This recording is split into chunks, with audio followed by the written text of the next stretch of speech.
Hey, beautiful people, how's it going? This is an addition to Ice Age Mechanics Part 2. There's a little bit more to add to it. But this wants to come up and join us up top here, all right?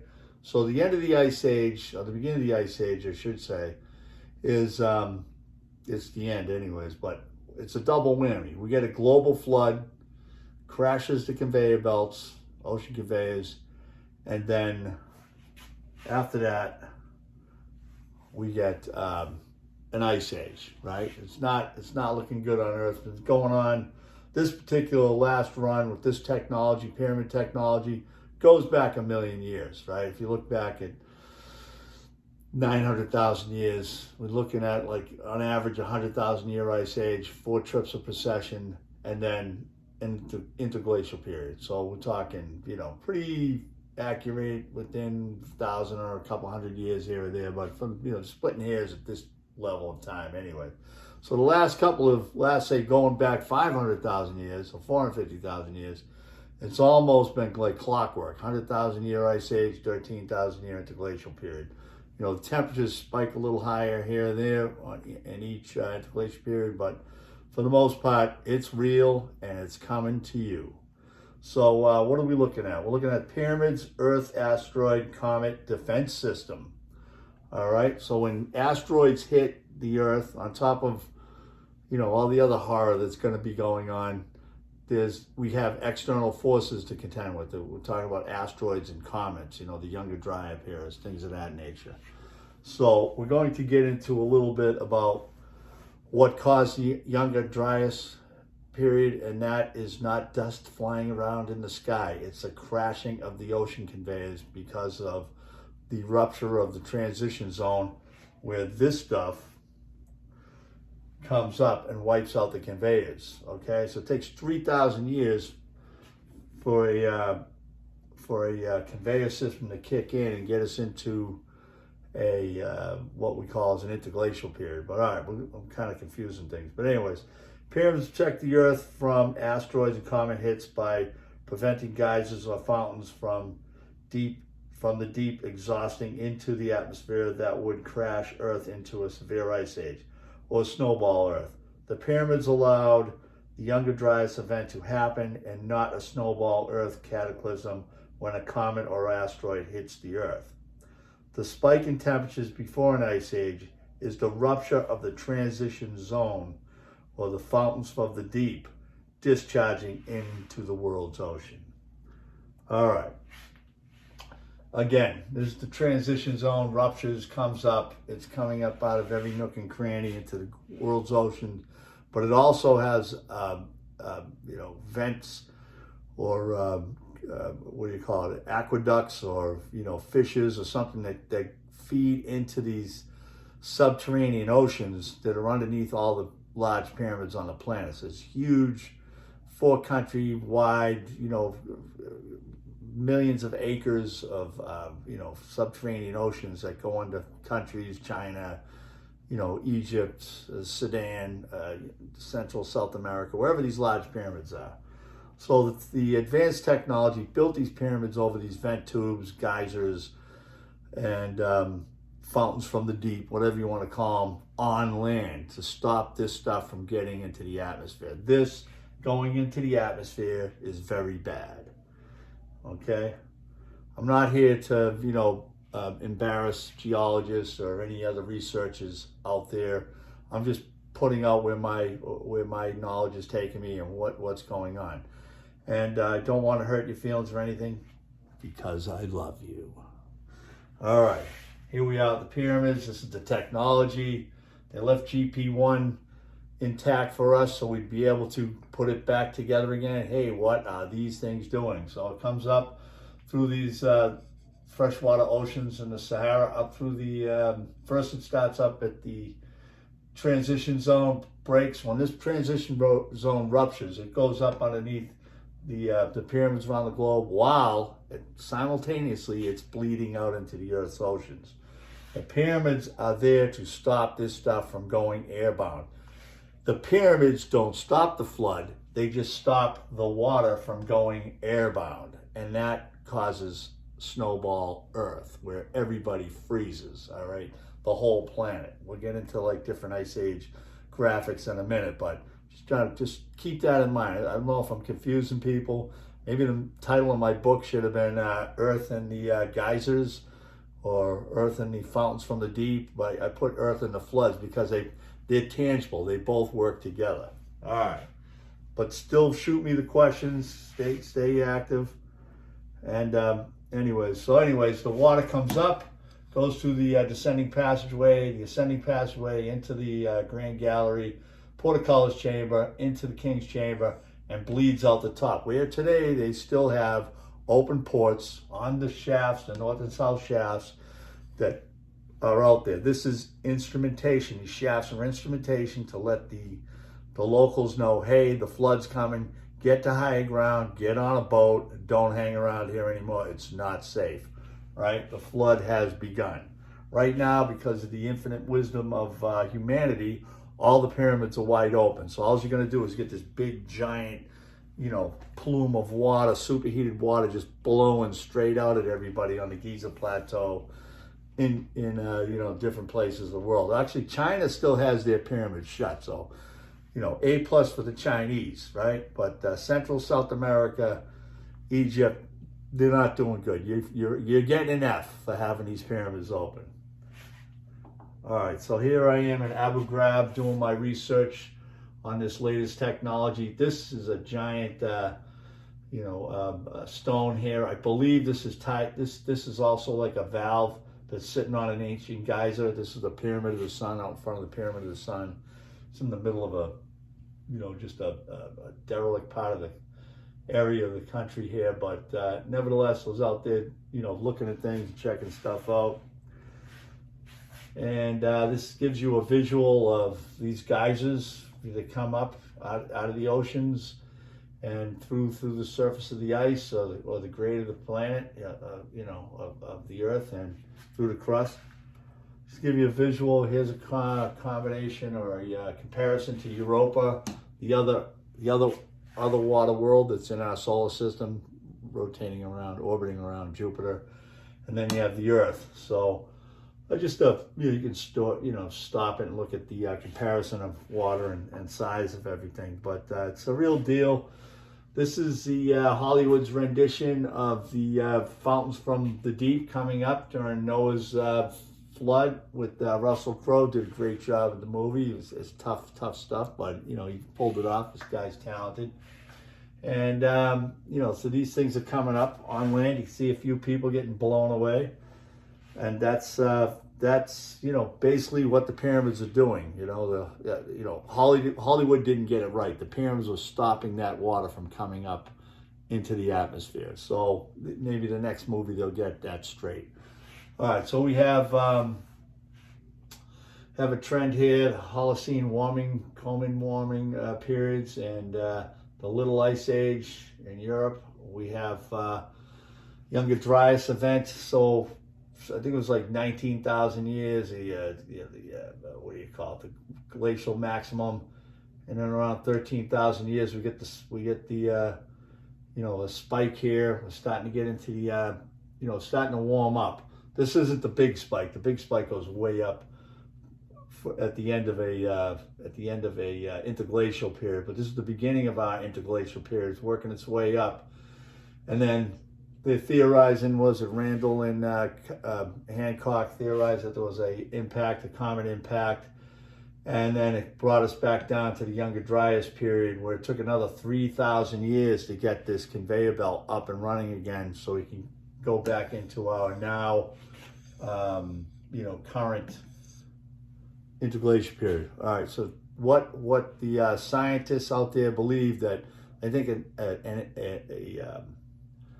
an impact from a comet or what do you call it? The comet or an asteroid caused this to crash for 3,000 years because of dust in the air. Dust in the air is going to last decades. If that, it's going to last a few decades. That is not what caused the Younger Dryas period. What caused the Younger Dryas period was the transition zone being ruptured and allowing those fountains from the deep or the geysers to blow up into the ocean and crash the ocean conveyors, okay? That's what caused it. So, and then these poor buggers, they got the flash freeze up in Siberia. And this is a working rendition of today's conveyor system. You know, we got Pacific, Atlantic, obviously the Indian Ocean, and then back to the other side of the Pacific. So this is what keeps Europe temperate, you know, because I mean, for the most part, look at, I mean, there's Alaska, you know, and you're going up to, you know, the Netherlands or whatever. So they don't have snow in July, but these guys do. But anyways, so it's a major, you know, thermostat for the globe. When these things, when the transition zone ruptures, it crashes these conveyors. They crash. The oceans heat up. You know, you go with the biblical terms, they boil or whatever. But it only raises the temperatures maybe 20, 30 degrees globally. But these do heat up because this water coming up from the transition zone is superheated, you know, fluid, vapor. It comes up in the form of waterlight and ringwoodite, and it explodes. It's like, you know, water under pressure makes these elements. But as they get too close to the ocean or too close to the atmosphere, pressure is removed from them, and they blow up and release all this crazy energy and hot water. That, my friends, is what crashes the conveyors. Okay, so that's what causes the ice age. So you got the cold, you know, that drops down. This is just regular convection in your heating system in the house. It crashes down to the boiler, heats up, comes back up again. Basically, we're on a giant tea kettle, right? So when these geysers come up from the bottom, they heat all this on the bottom of the ocean. So this water has no place to go, right? You don't get the cooling effect and coming back down again and getting that conveyor system running, right? It crashes, you're out of business. And it's not ash and dust that causes these long mini ice ages, or maybe mini ice, like 300-400 year, whatever, you know, you can call it that. But these big crashes, it's the conveyors. The conveyors are being disrupted by this hot water down there in the transition zone. Sounds like I'm repeating myself, but I'm trying to repeat myself because it seems like I'm missing. A lot of people are missing what I'm trying to say. So anyways, this is the transition zone I've been talking about for the last 15 minutes, 12 minutes, and we get ruptures. I mean, this stuff ruptures and it goes to it goes up to the surface. It's that simple. Here's a normal ice age. This is what we're looking for. This is what happens in a normal ice age when you have the pyramids over geysers and don't let that stuff get directly into the atmosphere. You descend into a normal ice age. You start building glaciers down. The equatorial region, life can survive. Planetary life on the planet survives because you have the pyramids closed and you're not crashing. So, and then we get into snowball Earth. This is what happens when the pyramids are open and the water is allowed to go into the atmosphere and crash us. This is like a total extinction event. You know, God himself has to actually come back and rebuild life, right? Which he doesn't want to do. He's got other things going on. So he wants us to keep our pyramids closed, up to snuff, and he doesn't have to come back and start over again. This type of event, you have a massive loss of life, massive extinction, and things of that nature. Now you're going to have that with the flood, you know, with the Noah-class flood, but life will survive, right? So here's another, just a slow GIF on the descent into an ice age from where we're at now, interglacial period, and then boom, it just goes in. Just give me a little idea. This is the common flow of your water in the ocean. Rain comes down, it gets lifted up again. Now, this is more or less what you're looking at when you have these El Niños, okay? So what you're going to do when you're at the end of the interglacial period, these El Ninos would be more and more, because it's not just solar, it's not being heated up by the sun, it's being heated up by discharge from this transition zone that's hit its saturation point. It can't contain any more water. All the water that's melted off the caps has flowed back down into this place. It's like it's a giant sponge, it's a giant tea kettle, and this stuff's coming back up, and it's gonna heat up the oceans and create this type of thing. And then something happens when it just goes it goes parabolic, straight up, 90 degrees, boom, the spike. And that's the flood, that's the rain, the whole 9 yards. So going back 450,000 years, 400, right? So you have your glacials, and then you have your interglacial periods, right? Interglacial periods here. So we're like right here. We're a little bit above the line, the 30-degree line, which is the mean temperature of the planet. And the spike at every interglacial period is caused by the transition zone rupturing. That's when you have all the geysers blasting out into the oceans. You crash the conveyors.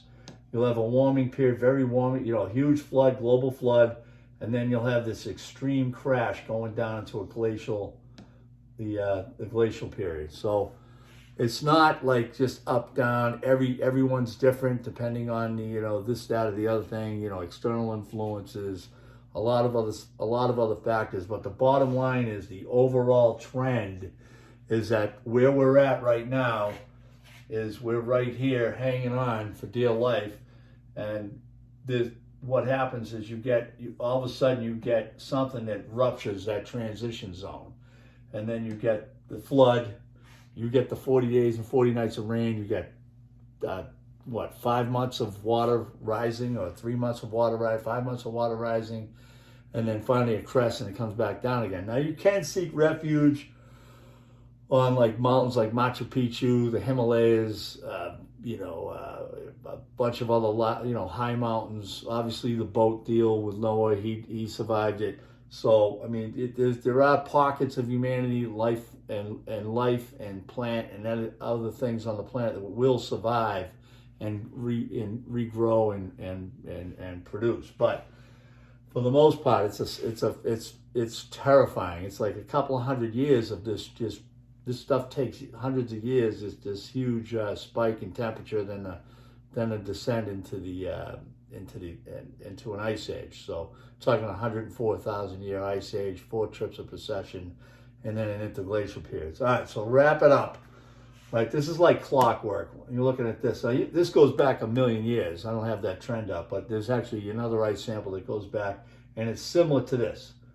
At the end of each ice age, at the end of each interglacial period, something big happens, and it ain't the sun, it ain't your car or whatever. It's the transition zone rupturing and crashing the conveyors. But what drives up the temperature is this water coming up from the core of the Earth, the upper and lower mantle, in between the upper and lower mantle. That's super hot, 10,000 degree, super hot stuff that comes up, and it drives the temperatures way up. Okay, and then it takes a while to come back down again. All right, I think I've driven that home. And then we have, here's my book here, Pyramids and the Great Floods. I might rename the next one the second edition, Pyramid and the Great Geysers or something like that, or the Fountains from the Deep. We'll figure it out. But yeah, I hit number 1 on the new release back when I put it out in education. So I got some people educated. And then what surprises me is in the 40s, 50s, and 60s, they were detonating bombs all over the planet. Like thousands of these things going off. And it's if you want, you go check out the video online. But it shows a time lapse of every bomb going off from 1945 or whenever they had the first one to present day. So, I mean, it's crazy stuff like this that could have sent us into an ice age just by rupturing the transition zone with this kind of energy, But lucky for us, it didn't happen. We survived. And another thing I wanted to show you was I got a little I got a little GIF here. It's not a GIF, but kind of gives you an idea of what happens when the earth gets hit, right? That's what happens. Water flies out of it. This is the earth, and you squeeze this, water flies out of the planet and crashes the conveyor belt. It doesn't get any simpler than that, people.